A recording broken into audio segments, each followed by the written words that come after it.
things, but they really hammer it home. But I think Titus is like one of those, like, you know, he had a rough life, and he's actually the guy doing the work and going to like schools and meeting kids and being like, hey, you know, look at me, look at the life I've led. And, you know, it's like a guy kind of wringing out some like pure goodness from this like cynical WWE thing.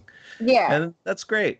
And, you know, I feel bad he has to hang out with that dumbass. Yeah, that dumb fucking racist. Tampa Terry. Yeah. Oh, God.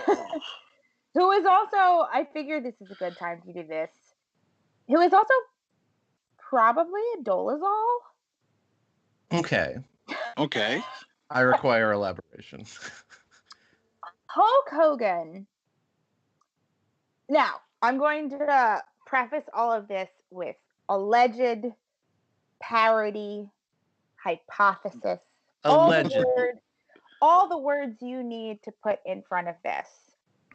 Hulk Hogan claims that he is of Panamanian descent. He has said before that his mother is, and I quote, very, very dark. Now, if you Google Hulk Hogan's mother right now. I've seen Hulk Hogan's mother. She was there in '84 after she won the was, title. yeah. She's a little white woman. She's about my shade. Yeah. I am all the poor northern parts of Europe. Hulk Hogan claimed he's from Panama and his mother is very, very dark. Now, what more than likely happened is Hulk Hogan's family, who are from Indiana, I believe, worked on the Panama Canal. Hulk Hogan may have physically been born in Panama. Is Hulk Hogan Panamanian?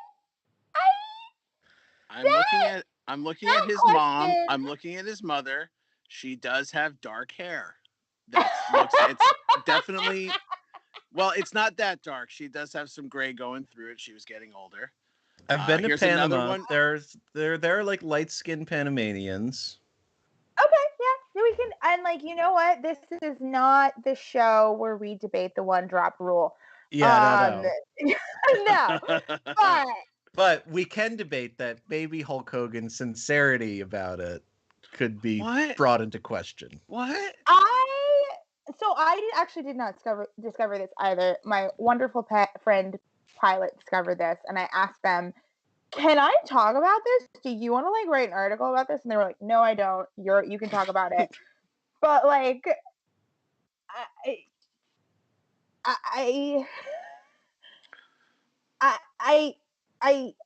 Googled it to see if anybody had ever written anything about it, and the only article I found was a top 12 list of times wrestlers pretended to be of other races.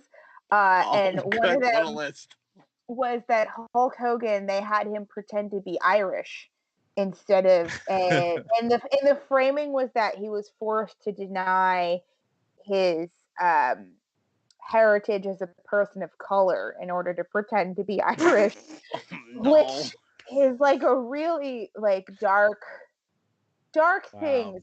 Just like your brain becomes like black. Yeah, like we never think your soul gets a little grayer when you see that. We never think about what Hulk Hogan went through, you know. I will just name. We've done these year in review episodes, which you can check out on our YouTube. And going through '84 and '85, I went through a lot of footage of Hulk Hogan hanging out with Mr. T. And it's sort of like that, when Hogan's around Mr. T, we get a slightly different Hulk Hogan. Hulk Hogan, does he code switch, you would say? I don't want to call it code switching because I feel like there's an art to code switching and he really is butchering it. I feel like the thing is, the other follow-up question, is he code switching to being around any black person, or is he code switching to specifically be around Mr. T? Because I feel like those are two very different versions of the speaking jive scene from Airplane. Yeah. Well, I think we could find out in 2 weeks on Peacock when WrestleMania comes to town. Oh no, are they gonna dress up Titus O'Neil like Mr. T? Oh, I don't like thinking about that. Oh, they're gonna, That's and he's making gonna my do soul, it. like, you know when you cook burger meat too much and it's gray? That's How that's you feel? that's the color that my soul is turning as I think about that. Yeah, it just Oh. hurts. Also, isn't it in like a week? Yeah. The road to WrestleMania. We're on it. It's slow moving, I guess. Not a lot of people. The highway's not very busy. You know, we'll have a full WrestleMania preview. I'll watch Raw. I'll figure out like what Logan Paul has to do with Sami Zayn and Kevin Owens. Is it Logan or Jake? Is it Logan or Jake? I've heard conflicting stories. I think they're both. Does it matter? I don't. See, that's the thing. I don't think it does. I don't think it matters. What an immediate great. That's at least one match I care about. Sami Zayn and Kevin Owens, but then you invite just the worst. Like, why does WWE always have to find the worst celebrity of the moment? I mean, they are. I mean, I don't like. I would literally rather they brought back Colin Jost and Michael Che again. Sure. The thing is with the Paul brothers, and it doesn't even matter because it's the Peacock era, but the Peacock era. I mean, that's the thing going on in boxing right now is the Paul brothers are the biggest draws in boxing. They're as big as Mike Tyson. It's like, and like I don't really follow boxing that much, but I know that that's like a thing. So it's Vince. You tell him, oh, these guys are popular with young people apparently, and they're also like, and they're like pay-per-view desperately, they're desperately trying to, even though like, do I want Orange Cassidy to take down WWE? Absolutely. Does smart money say that Orange Cassidy is going to take down WWE? Absolutely not. But Vince McMahon is a petty person and he wants to compete with what I'm sure he views like the viral nature, something going viral in a big tent.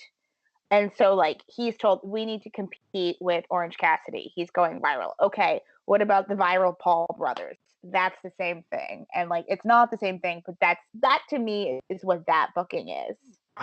Here's a question. Over or under, what do you think Vince McMahon knows who Orange Cassidy is? Absolutely. I'm gonna say absolutely. I'm gonna say 100% no. Really? I don't think he knows. I don't think he knows or cares. Yeah, I think he is isolated. Yeah. I don't think he knew who he was until the past year.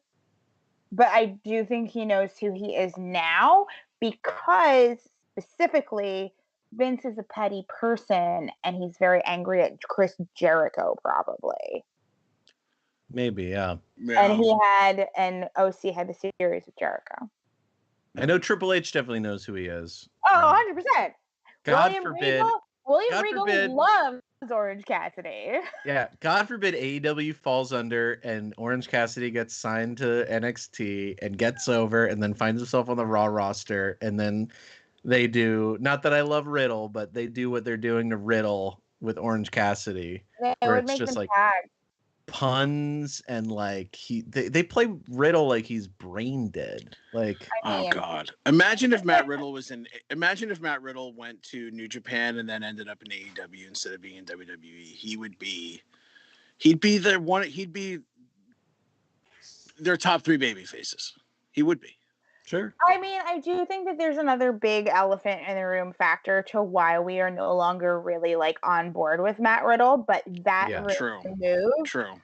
removed, I agree. And like it is sort of insane how much this is being squandered in terms of like larger audiences who probably don't give a crap about it. I mean, it would be I mean, that situation, I think AEW would take that situation seriously. We know WWE's not. So No.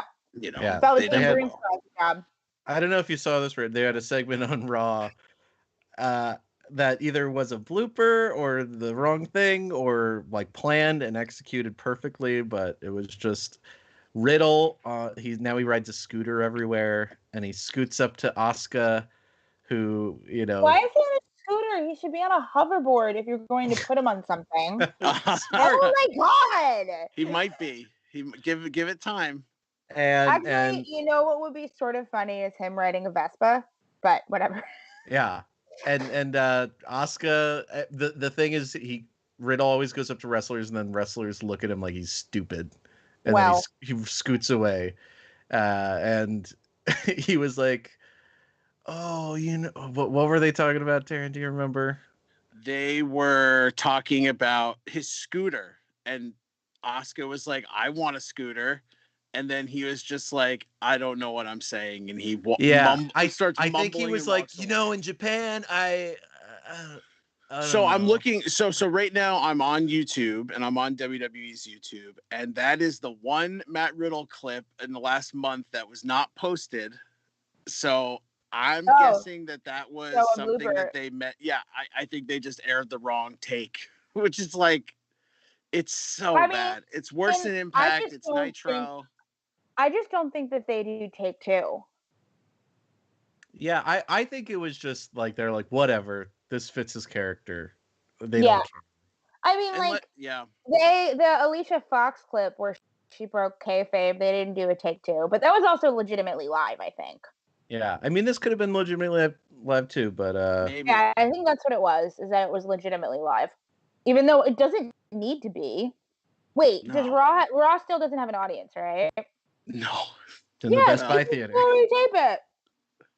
I think it's pre-taped. I thought it was pre-taped, and I thought it was just a mistake in the editing. But who knows? Well, speaking of editing things out, Peacock is going through their WWE archive, and God bless whoever's job this is to make these calls, but they are painstakingly removing questionable material from WWE. Notably, let's see, what did they do? They took out Roddy Piper and hacked blackface because he wrestled the half black Bad News Brown. Good. But I mean, I do think that it is so bizarre that they're doing this now because it shows how little they know of the thing they bought. Because that is as adults who are relatively aware, that is kind of part and parcel of what you are watching, and that's why you sort of have to have, if you choose to have the struggle session, not everybody does, but if you choose to have the struggle session of how you grapple with the incredibly problematic history of wrestling, and how you move forward, and if you choose to not move forward, because some people do choose that, and that's their decision, and that's fine, but it shows how little they know the product. They literally, they need, the gag of the show that I do is that I don't know it and having it explained it to me. And they need somebody to do that unironically. Yeah.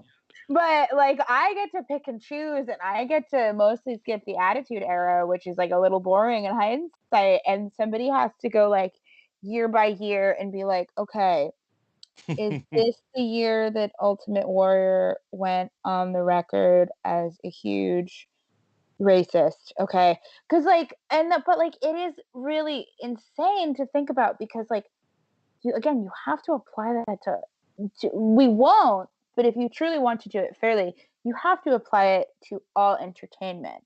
And so it's just such a weird, I'm not saying that removing that is bad, but I almost feel like there should be a content warning on it instead. Right. Because erasing it means that people get to practice plausible deniability. Right. They get to practice pretending that, listen, I love Roddy Piper. R.I.P. Roddy Piper. I think Always Sunny did Roddy Piper a wonderful favor by giving him sort of a more dignified note to end his life in the public eye on. But Roddy Piper did also do blackface. Yeah.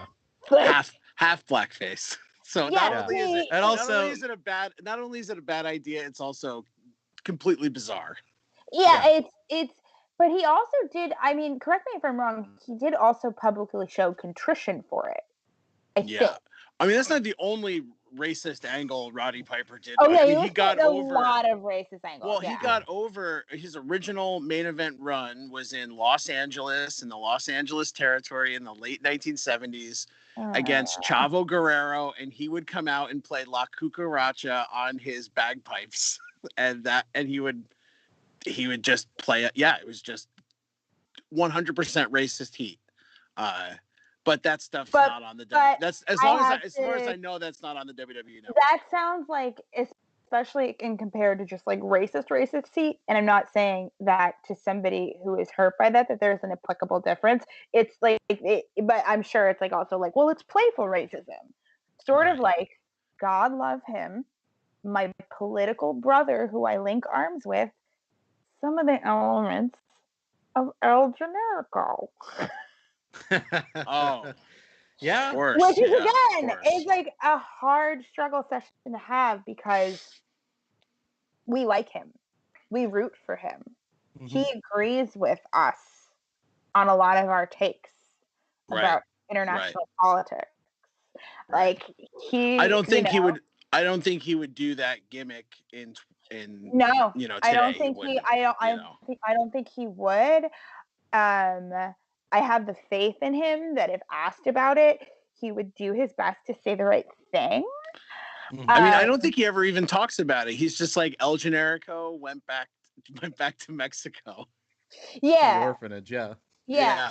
And it's one of those things where it's like, like you said earlier, like we have, like wrestling has come a long way, but like, because that was so recent, like you do have to, like, I mean, Excalibur even addressed some stuff that he said on the commentary. Yeah. And I'm very, very glad that he did, because I really like Excalibur. And again, Excalibur politically, he's a DSA member. Mm-hmm. Right. Dude rocks. I love him. But in 2003, he's, yelled the N-word at a show, Yeah. Yep. And I'm sure he was. And now it's his job to make sure JR does it. Yeah, he's got to keep JR on the straight and narrow. Every single week, Excalibur has to sit down and try to educate JR about how we do body positivity in women. And like, if that's not an appropriate punishment for being loosey-goosey with the slurs in 2003, like that's actually what a now woke person should have to do. Yeah, and I'll say, educate somebody who's even dumber and older than them. Yeah. It brings, I think it's an appropriate punishment. It does bring a tear to my eye when like JR uses correct pronouns and like Sunny Kiss matches and stuff. And Nyla matches too, because like Nyla, I spent like the first year of hearing JR commentate with Nyla, like every single muscle in my body was like tensed. Mm-hmm. And he now said the wrong things sometimes. He did, and it's really fucked. He learns, but he learns. It's like more of an old guy not getting it, and less of like Vince McMahon saying the N-word in like a comedy skit in 2008 with John Cena. Yeah. Like, which has been cut. I have a really good nominee for the thing that I actually don't think it should be cut, but it's a funny thing to cut for later. Well, we got some people online with their suggestions. Katie Vick, what do we think? Would this make the chopping block for you? No. It is a bad defiling what is supposed to be the corpse of a cheerleader. Triple H in a cane mask, hopping into a casket. It's dorky. It's hokey. It's bad horror, I guess. Wrestling can't do horror. It just comes out as camp, and I think Katie Vick is campy. So no. But I'm problematic, so. Yeah. So am I. Yeah, same. Sick. All right. I might cut out. We're taking this podcast in a new direction now. Wrestling Town. Like I think the story of Katie Vick is like the problem, less so that like it's Triple H like making light of it. That they were like a serious storyline is that Kane, like I forget what the story was, but somebody can call in and educate me on Katie Vick because I've blocked it out of my mind. Talking But it was about like Triple Kane H. took advantage of like a girl who died or something. Ugh. We also have a boss man riding the Big Show's casket. Or Never Big Show's removed. dad's casket. Never removed. Yeah, I will. Ever. I stand for it. I stand. stand against cancel culture. That is one of the funniest things I have ever seen. Yeah. I think it is that sort of edgy. I genuinely think it is that sort of edgy thing done right. That would be like removing that. It's like, okay, then you have to remove every other joke from 30 Rock. Yeah. I mean, I don't see anybody getting hurt by that. It's truly tasteless, but it's so funny. It's stupid. It's so funny. That comes from 3rd and 17 of the Dark Order. Also, Brian Geist says, Bailey, this is your life. I forget what that was. Oh, wasn't that with Alexa Bliss like 2 years ago? And it was like the worst This Is Your Life segment that they've done. And all of those segments are bad. Yeah. But that one was particularly bad. I'm more offended by like just lousy writing than offensive writing a lot of the time. Well, now what do you do with the famous segment where DX parodies the Nation of Domination and literally all of them are wearing blackface? And that's got to go, right? Yeah, that's got to go. I mean, I feel like anything with DX pre-2006. I remember being a kid and watching that in 1998 and saying, that's wrong. This is bad. I know better than X-Pac right now. I mean, Triple H has a real bad history with that kind of stuff. Between that, I don't know if we played it on the show or if it was just something Brett and I talked about privately. We did not play this. We did not play. You didn't play the clip. Oh, there's just a clip of. It's like DX is out on the street being funny in New York, and it's just Triple H being racist to newsstand guys. And so he's just doing Die Hard 3. Yeah. I don't think I made it that far in the series, but it's really like gross. That's really bad. That guy didn't sign up to be on Raw. He's like working, and Triple H comes over, and he's like, literally just doing like he's literally just doing a racist voice. And then also the build to WrestleMania 19 with Booker T, which I kind of never watched. I don't really know that 2003-2004 post brand split era very well. But I went back and watched some of the promos that Triple H cut, calling Booker T, quote, nappy-headed, and saying people like you don't get to be champion. They just dance for me. Jesus Christ. It's like fucking poor Booker T. Like, you know what? Good on Booker T for not hosting with Hulk Hogan, because that guy, he's so good. It's like, actually his promo is so great. He's you believe in him. It's like, here's a new baby face that has a bit of history from WCW. He was like the last WCW guy to be pushed in a way that was like authentic. And here's fat Triple H with his ironed hair coming in there to just do a Harley Race promo from the 1970s. I mean, I know Triple H really wanted to be Harley Race, but maybe just take the, the knee drop and the, and if you really want the sideburns, whatever, that's your problem. But maybe leave the racism in, the Watergate era. I don't know. What do I know, right? Yeah. Well, Rachel, you said you had one. You have to, this is more of like a question. Would you remove The Rock's song Pie?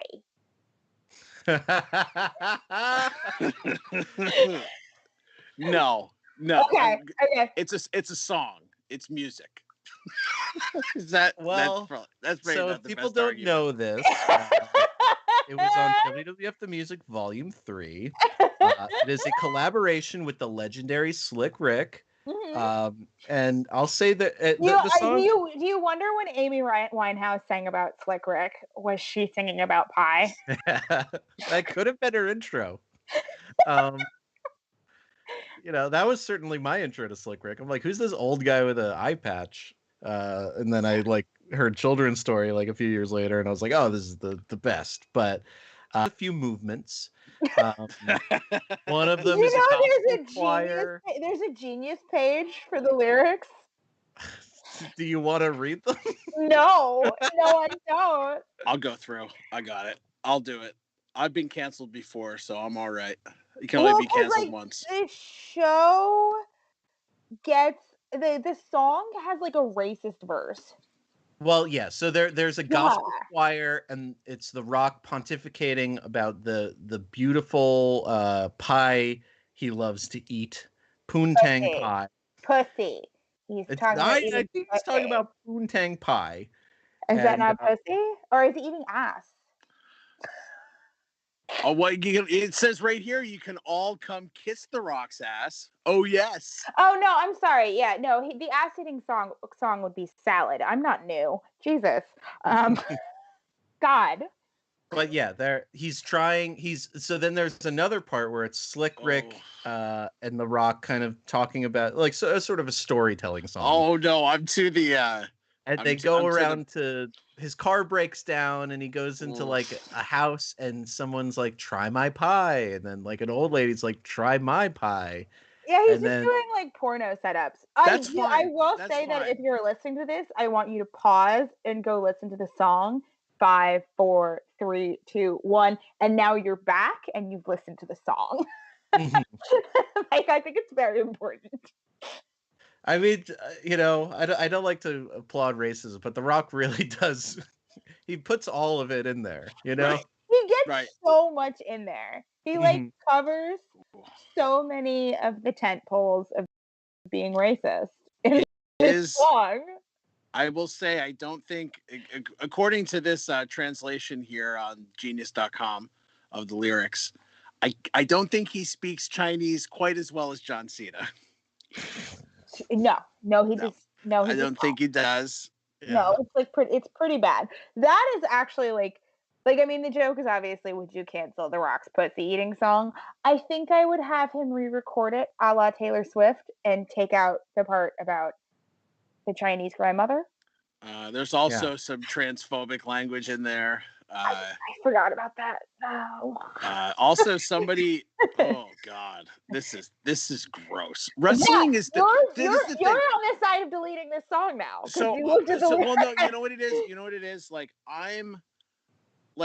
I feel like there's offensive wrestling content, and then there's just gross wrestling content, and this song is disgusting. It's pretty grody. Literally one here. Let me just get a line. Pretty grody. Let's see. So I sat down, tried hers. She looked quite glad. Had a strange taste of mold, but it wasn't so bad. Look, the wordplay is on point. We're not. Yeah, it's not bad. We did get Slick Rick on this.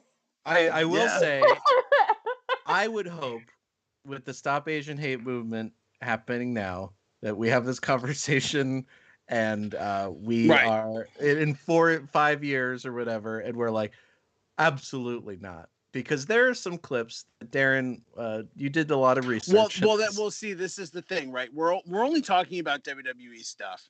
And, moments that happened at WrestleMania or on Raw. But the WWE network for wrestling nerds like me is about all the non-WWE stuff. So now, once you cast that net, you are walking into a floodgate. Yeah. That's why I think removing it is silly. I think they should do content.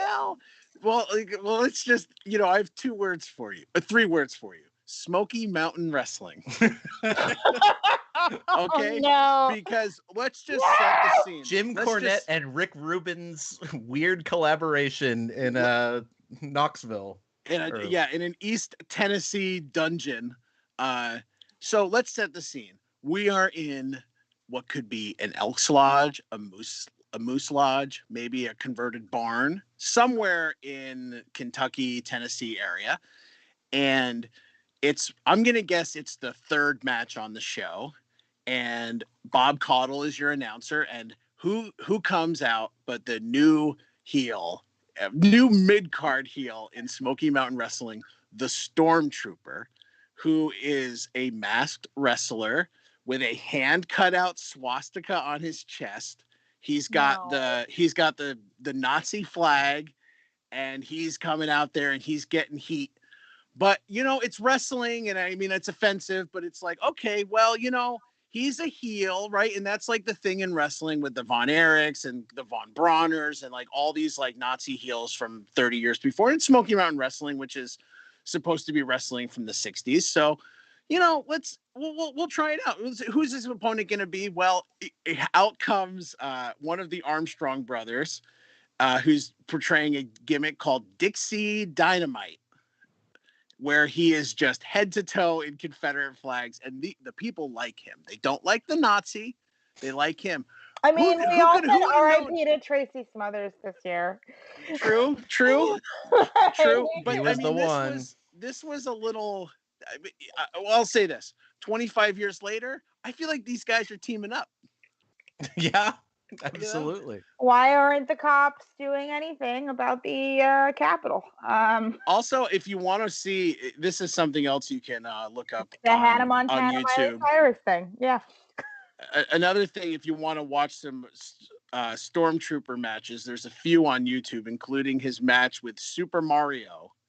The third Super Mario in wrestling. There have been a few. Of course, Captain Lou Albano played Super Mario, but this is a lesser. This is like the Golden Corral Doink, if you remember that from our previous episodes. This Super Mario is just I say this as a person of size. He is a fat man. He is a round man. He is. Well, does he wear the red hat? No. Does he wear red overalls? No, he does wear. Does he have a big black mustache? Is he Wario? No, he's neither. He's not Wario. He's just he's a man who's shaped like a ball, and he just comes out wearing tie-dye. Person of size. So it's Super Mario versus the Stormtrooper. Look that up on YouTube if you want to see a really bad wrestling. But I'm saying, Peacock. I don't think the Stormtrooper's making Peacock. Darren, I have one to top them all.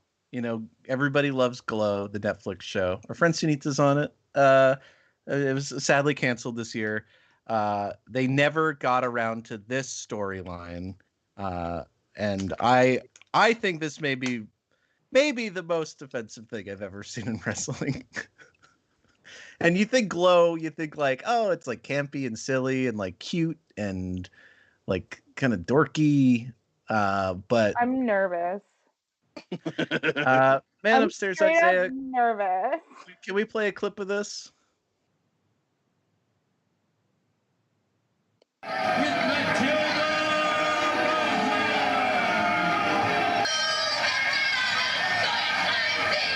all Gestapo tactics are legal in this match, and the official Gestapo Billy Club.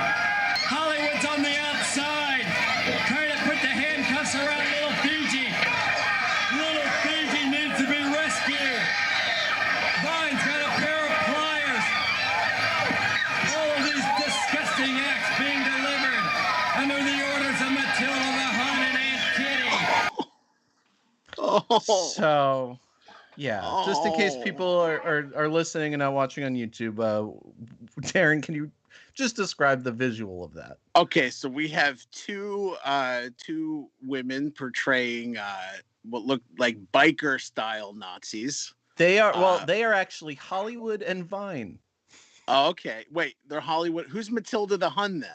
Matilda the Hun is, I guess, the leader of this stable. I think if you have Nazi characters and and they have to be named Hollywood and Vine, maybe you have a roster depth problem. But yeah, I guess she recruited two of the nastiest heels in Glow to join her Nazi stable. And did I hear that right? The announcer said that all Gestapo tactics are legal. Yeah.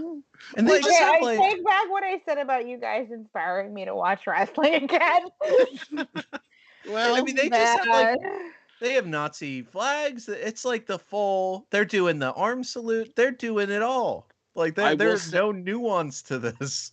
No. They have flyers and they're trying to pull out like somebody's Little Fiji, I think is her name, which is great. When that's the least of our problems.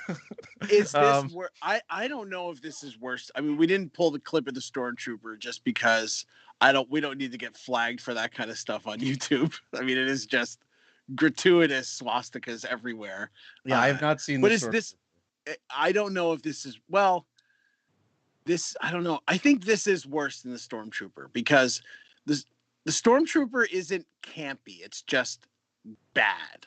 Where this is trying to be like, this is trying to make like Nazis fun. They're trying to do Barbarella shit. Yeah. Yeah. This was like a show for kids. They're trying to do cheesecake shit. This was like a maybe it wasn't targeted towards kids, but it wasn't like a PG-13 thing. They weren't doing anything like super risque, except for this shit. I mean PG-13 didn't really exist then. I will also say too. Yeah.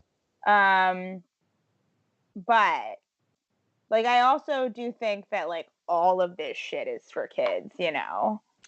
This is true. This is professional wrestling. Yeah, we're discussing shit for children. I mean, the stormtrooper was wrestling in most likely a high school gym. So I mean, it's literally, yeah. Well, you know, maybe it's a a lot of people are saying maybe Peacock shouldn't delete pieces of wrestling history. I think it's okay. I think it's fine. I think it's a good thing. It's probably a good thing, but I think that like deleting it entirely is doing a disservice to understanding and unpacking it. But that's a really difficult struggle session. I do think it should be archived in a way that's accessible to the public somewhere, but maybe on like Peacock 2. Yeah. Maybe that's the solution is like, I mean, I just think that like I getting like for all of my problems with the WWE, of which I have many, the network was really good. Yeah. I'm really bummed. So sad. Like it was well organized. Yeah. It was, I think when they redeveloped it, they relaunched, I think it was like last year or 2 years ago. I thought it did take a little bit of a step down there, but still, like, there's just... I think they relaunched it, like, during Mania Week. That's right. It was bad. Yeah, it wasn't great, but, I mean, just in doing this show, like, we can pull so many clips or just review history in a way that's really cool and, like, see all these... like just things that you totally forget about, whether it's Lanny Poffo dressed up as a knight or whatever else we've pulled from it. It's a real shame to see it. But I mean, at least I can still watch The Bump every day. Yeah. Not going to miss it. Not going to miss any of that. Those fucking guys are the biggest fucking dorks I've ever seen. You're so jealous. You're so jealous. We would all kill to be on The Bump. I would, if The Bump texted me right now, I'd be like, I need you guys to delete the Dolezal thing. Like, please, I'll pay you. I mean, this is basically The Bump, but if we were to like be like, all right, now let's talk to Tyler Bate. Yeah. Oh God, yeah, wrestling sucks. Well, doesn't it? Well, you know what? The feeling in the room is that things are kind of icky. we feel the weight. Ourselves feel bad. I will say yeah. And like there's wrestling has such a dark past and dark present and dark future. There's a whole TV show called Dark Side of the Ring where they go and they talk about Dino Bravo getting murdered and Bruiser Brody getting murdered and Chris Benoit murdering and sexual assault and abuse and New Jack. This, that, and the other thing. New Jack in general. One One of my co-hosts on Splania is friends with New Jack. Hey, Respect. so are we. Respect. Check out the special without Brett Davis when New Jack was on. That's a whole episode. That's our Dark Side of the Ring episode. It's such a can of worms. But you know what we? I almost had a man who found shrimp in his cereal on my show. Hey, until that. So no comment. No comment. So, but we can talk about it when we're done recording. There are so many nice things about wrestling. That's that right. We don't talk about enough. Yeah. You know, we could just poke fun at all the things that wrestling does wrong and that wrestlers do, but you know, we don't celebrate the little things. And we talked about this a few weeks ago. Like, we wanted to do a new segment on the show, and I thought, well, you know, on our holiday episode with Marcus Monroe and Aiden English, we talked about the time I sat down with Rhino, and he talked to Joe Firestone for an hour about gardening, and you know, I thought, what a great place to start. So this is our inaugural edition of Light Side of the Ring, and we'll be back after this with after Light, I guess would be the call. We'll be doing and After Light, and we'll all be Chris Gethard. Well, I'll be Tommy Dreamer. You'll be Chris Gethard. Rachel, you're Conrad. You're Conrad. Sorry, Drew. Yeah, it's okay. So let's take a look. Let's take a look at Light Side of the Ring.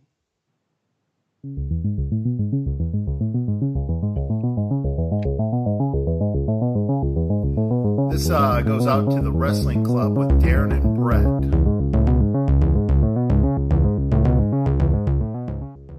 Rhino's a hell of a performer. He's an all-around good guy, even though I don't like him. And Rhino looks the same. Yeah, I try. 18 years ago. I did pay her to say that. Over here and put me over, pay me compliments. What do you do to keep your skin so young? Well, Italian. I'm Italian, so that I don't know really. A lot of sun.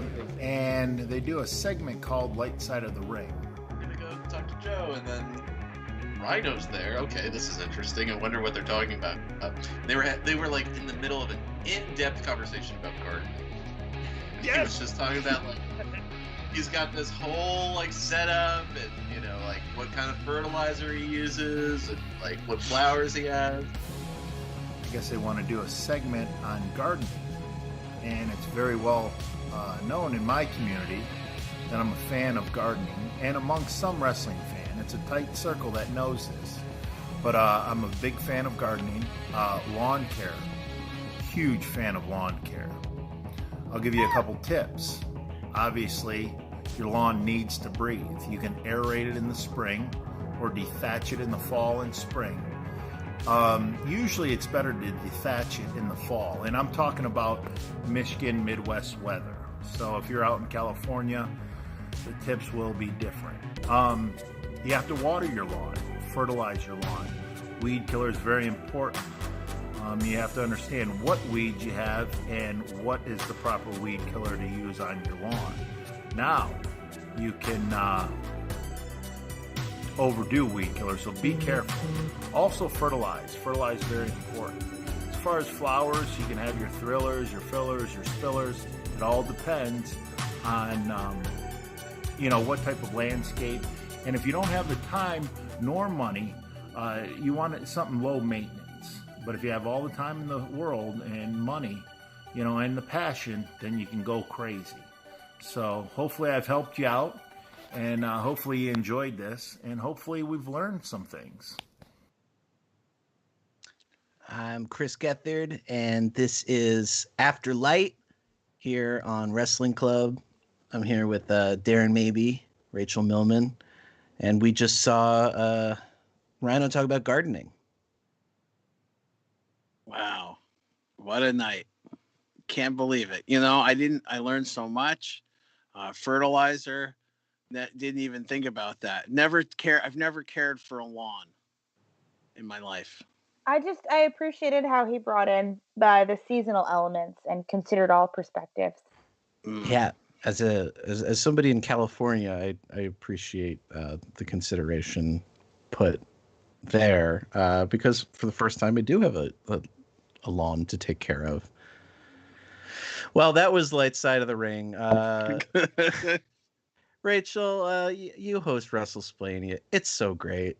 Yeah. I gotta it's get our over favorite. myself and put out a new public episode because I've been depressed and bad. You know.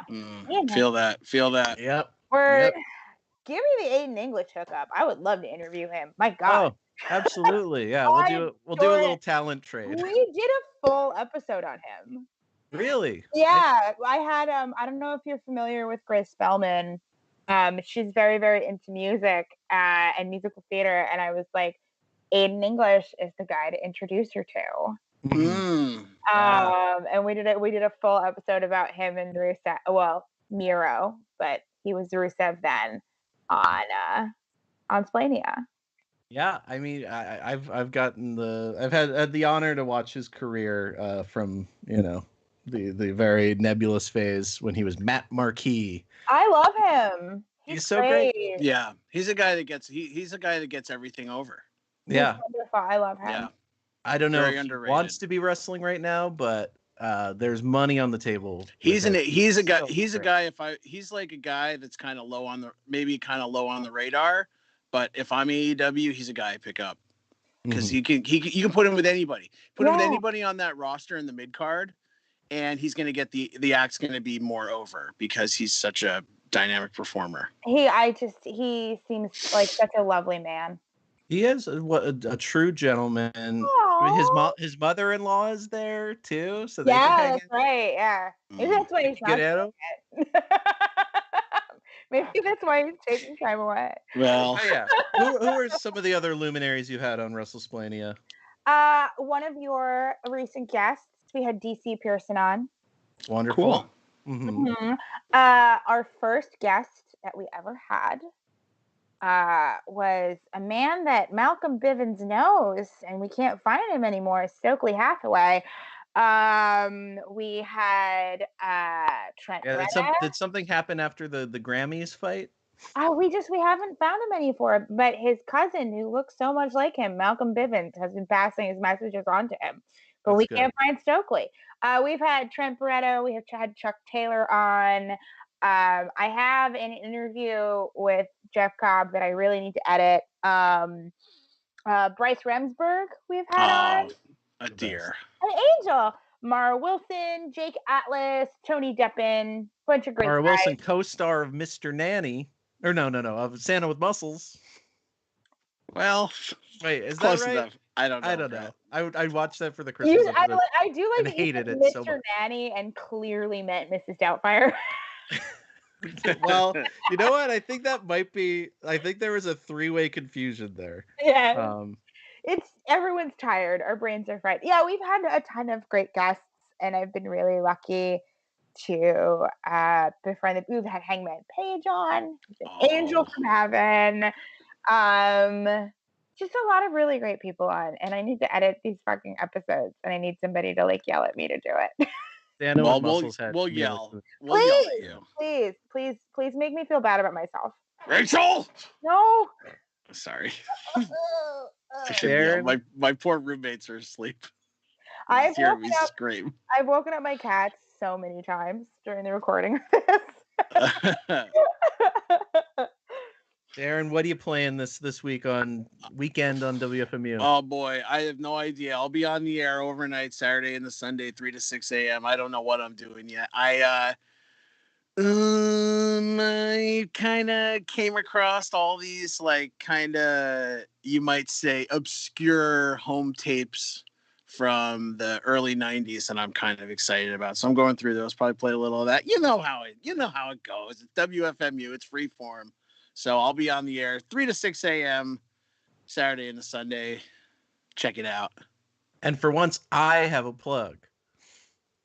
I've never had a plug in this segment because I've really taken the year off. And it's kind of a plug for something I did a few years ago that we did, Darren.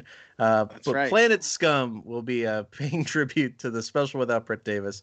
We'll be watching our episode called, what was it called? It's Rumspringa.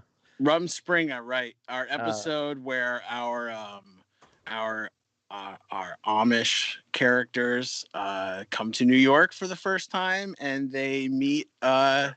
They want to try comedy, and they meet noted Amish comedian Gilbert Gottfried. Mm-hmm. And if you haven't seen this, the stuff that we got Gilbert Gottfried to agree to in the moment is really insane.